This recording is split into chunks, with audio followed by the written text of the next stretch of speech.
할렐루야. 오늘 이 새벽 하나님의 말씀으로 겸비하여 하나님의 은혜 가운데 거하시는 주의 모든 백성들이 되시기를 바랍니다. 오늘 말씀에 기록된 유다의 15번째 왕 요시야 이야기를 보면 요시야는 참으로 하나님을 따르는 선한 왕이었습니다. 우리 성도님들이 잘 아시는 것과 같이 유다에 있었던 8명의 선한 왕 중에 왕 요시야 왕입니다.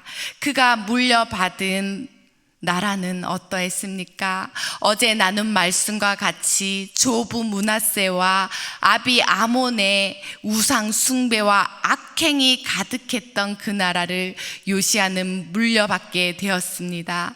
하지만 그의 조부와 아비의 길을 걷지 아니하고 하나님 앞에 겸비하고 겸손하고 좌로나 우로나 치우치지 않는 삶을 살고자 했습니다.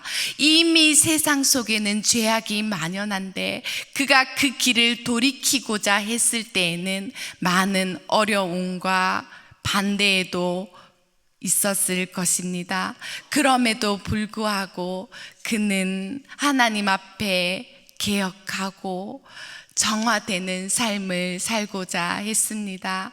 그런데 놀라운 것은 그가 왕이 된 나이가 불과 8살에 불과했다라는 것입니다. 그 어린 나이에 무엇을 할 수 있겠습니까?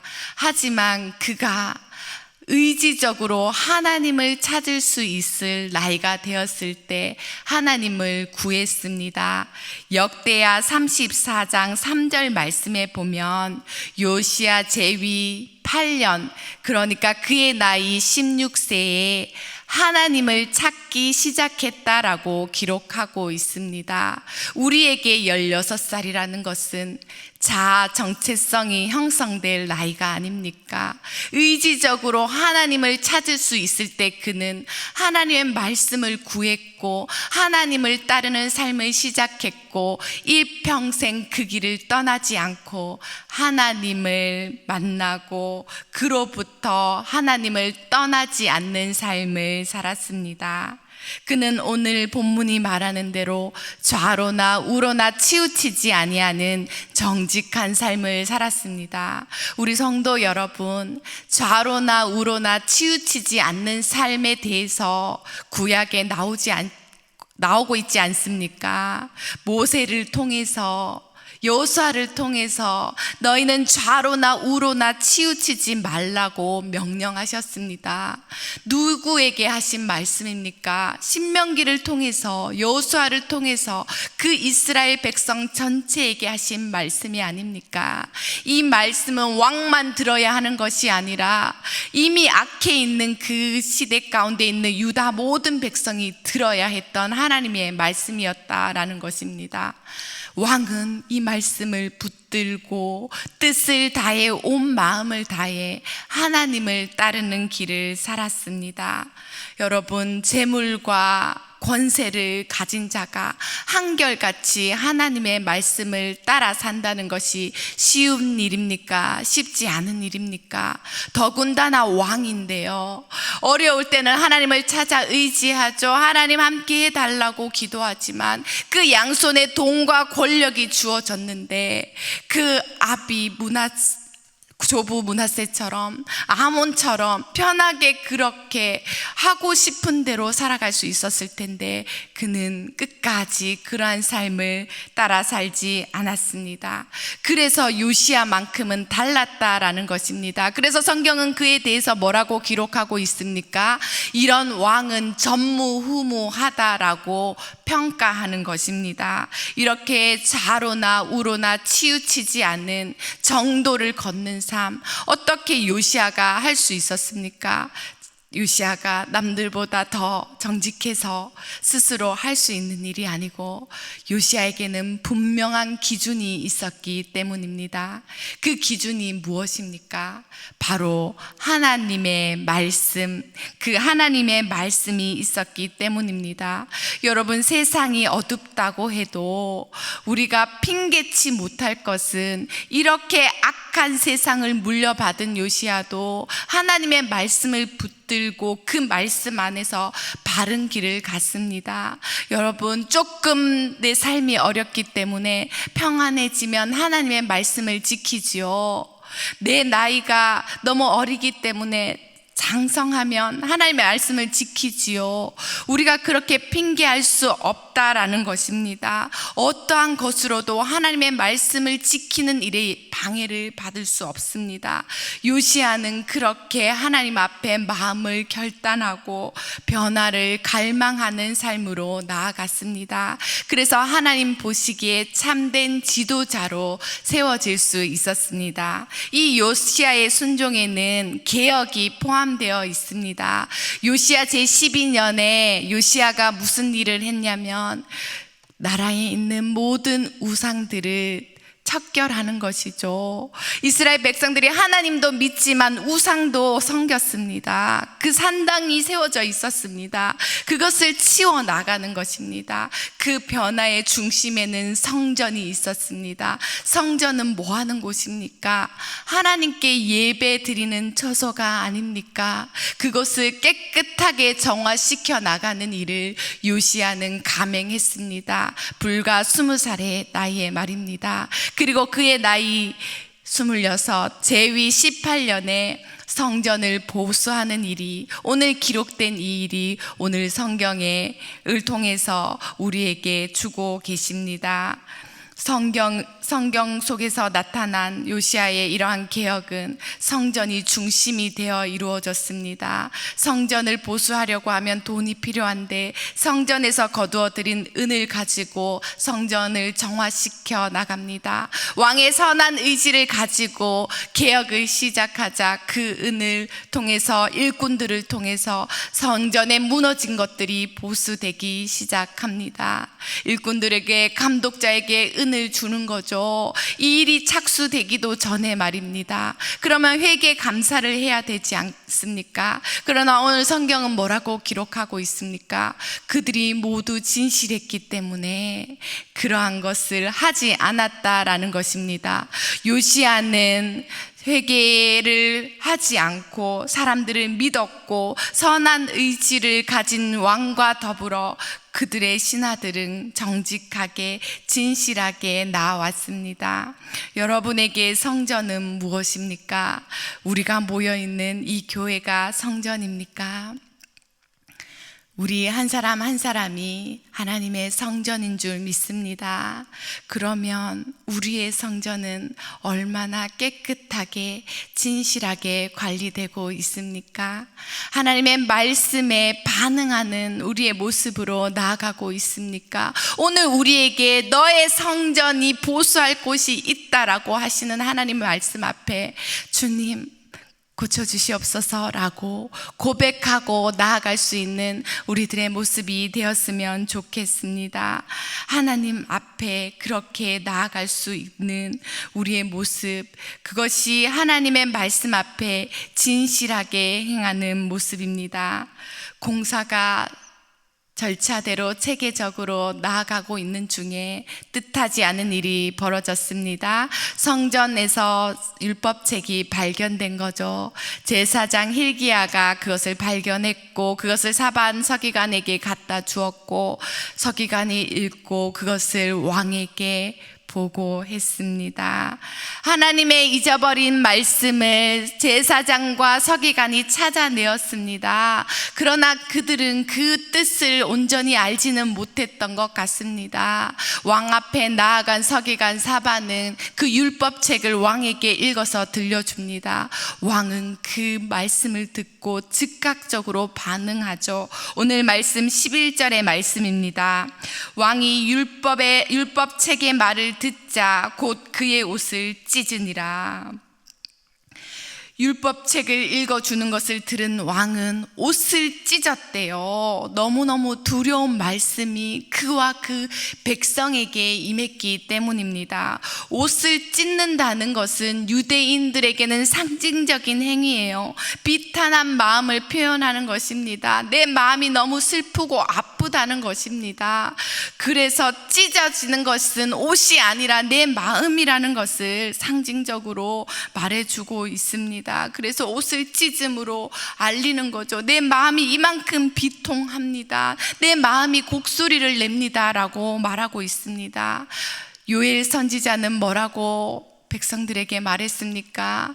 너희는 옷을 찢지 말고 마음을 찢고 너희 하나님 여호와께로 돌아오라고 회개를 촉구했습니다. 요시야가 이 하나님의 말씀처럼 마음을 찢었습니다. 찢으며 회개했습니다. 자신의 죄뿐만 아니라 아버지의 죄, 조부의 죄, 그 백성 전체의 죄가 그에게 크게 와닿았기 때문에 그는 여기서 무너져 버렸습니다. 하나님 어떡합니까? 하나님 어떡합니까? 말씀을 듣는 우리의 자세가 이러해야 할 줄 믿습니다. 지난 므낫세의 55년간의 통치, 아몬의 2년간의 통치, 57년 동안 유다는 악해도 너무나 악해서 이방보다 더 악한 상황이 되었습니다. 진정한 갱신은 말씀이 제대로 선포되고 선포된 말씀을 바르게 듣고 반응하는 것일 것입니다.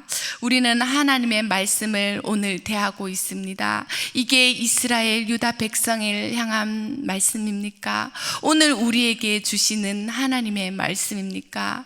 여러분은 하나님의 말씀을 대하면서 하나님 이 말씀으로 내가 변화되고 하나님 갱신되기를 원합니다. 내 안의 죄를 회개하기를 원합니다 라고 고백하십니까? 아니면 맹숭맹숭 대면 나를 향한 말씀이 아니오니 하나님의 말씀을 듣습니다 라고 그렇게 나아오십니까? 여러분은 언제 여러분의 마음을 찢었습니까? 그것이 이 새벽이 되기를 바랍니다. 과거에 내가 회개했고 과거에 내가 하나님 영접했는 것으로 만족하지 말고 하나님의 말씀을 붙들고 그렇게 진정한 회복을 이루어가는 말씀 앞에 바로 서는 저희들이 되어야겠습니다. 요시야가 들었던 그 심판의 내용은 너무나 괴롭고 심각했습니다. 이스라엘의 우상 숭배와 악행으로 성전은 파괴될 것이고 집들은 불타고 그 백성들은 죽거나 포로로 잡혀가고 성읍은 황폐하게 된다는 말을 오늘 왕은 들었습니다. 그러면 하나님 앞에 억하심정으로 내가 무슨 잘못을 했습니까? 어린 나이부터 하나님 앞에 바르게 살려고 했다라고 하나님 앞에 부르짖고 따질 수도 있었을 텐데 그렇게 하지 않았습니다. 그는 마음을 부드럽게 했다고 오늘 성경은 기록하고 있습니다. 하나님은 왕의 이 모든 행동을 보셨습니다. 19절의 말씀입니다. 내가 이곳과 그 주민에게 대하여 빈터가 되고 저주가 되리라 한 말을 내가 듣고 마음이 부드러워져서 여호와 앞 곧 내 앞에서 겸비하여 옷을 찢고 통곡하였으므로 나도 내 말을 들었노라 여호와가 말하였느니라. 하나님께서 말씀을 듣고 회개하는 요시야의 통곡을 들으셨습니다. 그리고 응답해 주셨습니다. 그의 겸비함을 보셨습니다. 20절 말씀에 뭐라고 기록되었는지 함께 읽어보도록 하겠습니다. 그러므로 보라 내가 너로 너의 조상들에게 돌아가서 평안히 묘실로 들어가게 하리니 내가 이곳에 내리는 모든 재앙을 내 눈이 보지 못하리라 하셨느니라 하니 사자들이 왕에게 보고하니라. 아멘. 하나님은 요시야의 순종과 자세를 귀하게 받으셨습니다. 그때의 비극을 보는 고통을 면하여 주었습니다. 그가 평안히 열조의 무덤으로 들어가게 된다는 말이죠. 요시야는 개혁을 단행했습니다. 하지만 유다의 결국은 심판이 임할 거라는 말이죠. 유다의 악행이 너무나 혹독했고 심했기 때문에 돌이킬 수는 없었습니다. 다만 그의 시대에는 그 심판이 유예되고 임하지 않을 거라는 하나님의 말씀을 듣게 되었습니다. 한 나라의 민족의 지도자로서, 왕으로서 이 예언의 말씀을 들었을 때 기뻤을까요? 기쁘지 않았을까요? 그렇게 개혁하려고 했고 그렇게 하나님 앞에 말씀으로 바로 하려고 했는데 결국은 하나님의 심판을 돌이킬 수 없는 것임을 알았을 때 참으로 안타까운 마음이 아니었을까 싶습니다. 하나님 앞에 성전을 정화시키고 백성들의 마음 가운데 우상을 버리는 일을 단행했지만은 그의 힘이 역부족했나라고 느꼈을 것입니다. 그는 39세의 나이에 열조의 무덤으로 들어가게 되죠. 젊은 왕이었습니다. 하나님 앞에 전무후무한 왕이었습니다. 하지만 요시야의 그러한 하나님을 찾는 마음, 하나님을 구하는 마음, 하나님 말씀대로 살려고 했다는 것, 하나님 앞에 귀한 것이 되어서 그에게는 하나님의 심판을 보지 않고 죽은 것이 은혜였고 자비였습니다. 사랑하는 성도 여러분, 요시야와 같이 하나님의 뜻을 구하는 겸손함이 우리에게 있기를 바랍니다. 내 삶에서 하나님의 말씀을 다시 찾으십시오. 내 삶에서 하나님의 말씀을 다시 찾는다는 것은 내 삶과 내 가정과 내 교회와 내 나라가, 내 공동체가 변화되기를 원합니다. 하나님께 맡겨드리기를 원합니다 라는 고백이 되는 것입니다. 요시야가 율법책을 발견하고 마음을 찢고 행동했던 것처럼 우리도 진리의 말씀에 따라 다시 일어서고 그 말씀이 우리의 일상 속에서 적용될 수 있도록 애쓰시며 오늘의 한 절의 말씀이라도 붙들고 살아가시기를 바랍니다. 하나님의 말씀에 바르게 반응하고 순종함으로 하나님의 은혜 속에 살아가시는 우리 모든 성도님이 되시기를 축원드립니다. 이제 합심하여 기도하겠습니다. 하나님 아버지, 우리 삶 속에서 하나님의 뜻에서 멀어진 부분들이 있다면 깨닫게 하시고 돌이키게 하여 주옵소서. 요시야처럼 우리에게도 하나님의 말씀을 귀하게 여기며 매일 말씀을 사모하는 마음을 부어 주시옵소서. 성전된 우리가 하나님의 말씀을 진정으로 듣고 반응하여 하나님의 뜻에 따라 진정한 믿음의 갱신과 회복을 이룰 수 있도록 역사해 달라고 우리 하나님 붙들고 간절히 기도하겠습니다. 한없이 우리를 기다려주시며 자비와 은혜를 베풀어 주시는 하나님 아버지, 우리가 오늘의 형식적인 신앙생활을 회개하며 말씀으로 하나님 앞에 깨끗하게 정화되기를 바라며 기도합니다. 하나님을 떠나 내 맘대로 살아갔던 죄악된 모습을 용서하여 주시옵소서. 우리도 마음을 찢고 하나님 앞에 돌이키는 진정한 부흥을 경험할 수 있도록 도와주시옵소서. 말씀에 마음을 열고 온전히 내 삶을 통해 하나님의 뜻이 온전히 이루어질 수 있도록 은혜를 더하여 주시고 말씀 앞에 정직하게 행하며 좌로나 우로나 치우치지 않는 하나님 중심의 믿음으로 나아갈 수 있도록 도와주시옵소서. 주님, 우리 힘으로 할 수 없습니다. 하나님, 우리와 함께하여 주시옵소서. 말씀이 이끌어가는 하나님의 중심의 삶을 살아갈 수 있는 우리 모두가 될 수 있도록 도와주시옵소서.